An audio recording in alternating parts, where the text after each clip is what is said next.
2026 சட்டமன்ற தேர்தலில் வெற்றி பெற்று அதிகார அரசியல் அங்கீகாரம் நோக்கி செல்ல தொண்டர்கள் களப்பணியாற்ற வேண்டும் என தாவேக தொண்டர்களை கட்சியின் தலைவர் விஜய் கேட்டுக் கொண்டுள்ளார்.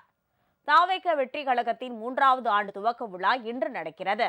இதையொட்டி அவர் வெளியிட்டிருக்கும் அறிக்கையில், முதன்மை அரசியல் சக்தியாக பரிணமிக்கும் முன்பே மக்கள் இயக்கமாக மக்களோடு மக்களாக கலந்து நின்றவர்கள் நாம். இதை நாடறியும் நல்லவர்கள் அறிவார்கள் என்று குறிப்பிட்டுள்ளார்.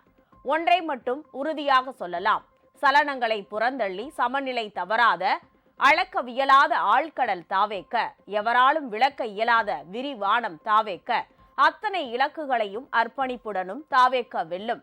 சாமானிய மக்களுக்கான அதிகார அரசியலின் வெற்றி போர் முரசம்தான் தாவேக்க என்றும் விஜய் குறிப்பிட்டுள்ளார். 2026 சட்டமன்ற தேர்தல் களம் இதுவரை இல்லாத புதிய சூழலை சுமந்து நிற்கிறது. இதற்கு ஒரே காரணம் நமது அரசியல் வருகை மட்டுமே என எல்லோரும் சொல்கின்றனர்.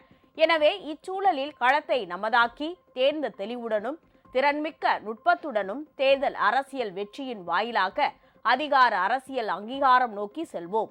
அனைத்து மக்களின் அமோக ஆதரவுடன் தீர்க்கமுடனும் ஒற்றுமையாக களமாடி ஆட்சி பீடத்தை கைக்கொள்ளும் ஜனநாயக இலக்கை உறுதியாக வெல்வோம் என்றும் விஜய் தமது அறிக்கையில் குறிப்பிட்டுள்ளார்.